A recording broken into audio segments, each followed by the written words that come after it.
পানির উপরে ঝুলন্ত ব্রিজ, এটা কিন্তু কক্সবাজার অথবা সিলেট না, এটা হচ্ছে শরীয়তপুর নড়িয়া থানায়। খুবই সুন্দর একটি মনোরম পরিবেশ পার্ক, আপনারা চাইলে আসতে পারেন, খুবই সুন্দর জায়গা। ভাই পার্কে এসে বসে আছে, মন খারাপ কেন?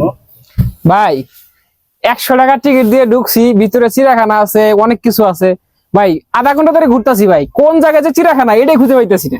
আছে আছে ভাই আছে, বুঝতে হবে। 100 টাকাই মনে হয় লস। পার্কে আসছি ভাই, কিন্তু মনটা ভালো নাই।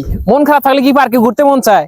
কারণ আমার পাশে কেউ নাই, এদিকেও একা এদিকেও একা, একা একা পার্কে কিন্তু কোনো মজা নাই ভাই। হোক বন্ধু হোক বান্ধব, দুজনে একজন থাকতে হবে পাশে, তাহলেই হচ্ছে পার্কে মজা। খুবই সুন্দর লোকেশন। এটা হচ্ছে শরীয়তপুর জেলা, নড়িয়া উপজেলায় কলকাঠি গ্রাম।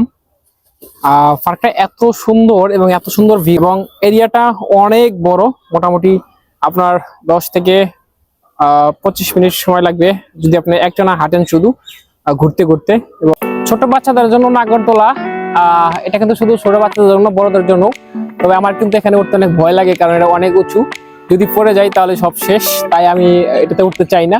যদি কেউ ট্রাই করতে চান ট্রাই করতে পারেন, অনেক মজার একটি জায়গা। অন্যদের মতো হওয়া কষ্টই ওঠে না। আমি Lokman Hossain, only one piece, শুধু আমার মতো আমি।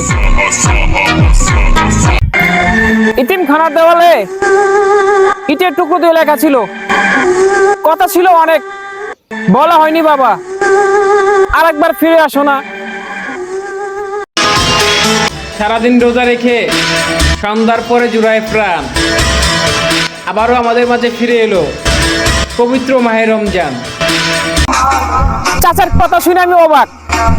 1 লাখ টাকা দিব, বছরে আমার কাছ থেকে 20,000 টাকা নিব।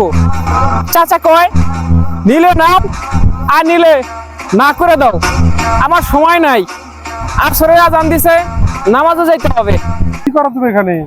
ভাই যে এলাকার যে বাও সেভাবেই নাও বাও। দেখেন আমাদের এলাকাতে কিন্তু এরকম নাই। আলু মিষ্টি আলু লাগাইছে, তো সব ঠিক আছে, কিন্তু তারা হচ্ছে আবার কেলটানে দিছে যাতে আলুটা মানে মাটিটা সুন্দর করে নিতে পারে এবং বড় হইতে পারে। তো আমাদের এলাকায় কিন্তু এই সিস্টেম নাই। কার কার এলাকায় এরকম সিস্টেম আছে অবশ্যই কিন্তু কমেন্ট করে জানাবেন। ছোট কার পরে চুরি করে খাইতেছ? হ্যাঁ শেষ, তুমি ভাইরাল। এই কাগজ পরে গাছ দেখেন, আইলে দিলে বালি করে পরে বেড়ে আল্লো ওরে অনেক কি পারছে। রিহান কিছু করে যান। আমার পিছনে দেখতে পাচ্ছেন, এটা ধরতে গেলে হচ্ছে ঝুলন্ত ব্রিজ, অনেক উঁচু করে তৈরি করা হয়েছে এবং খুবই সুন্দর।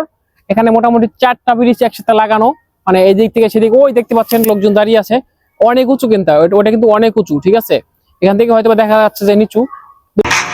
কাজ করে খাই, অনেক কষ্ট হয়, তবুও বলতে ইচ্ছা হয় যদি কোনোদিন সফলতার দেখা পাই, তাহলে আমার পিছনে ঘুরে দেওয়া ব্যর্থতার গল্প একদিন শোনাবো আপনাদের।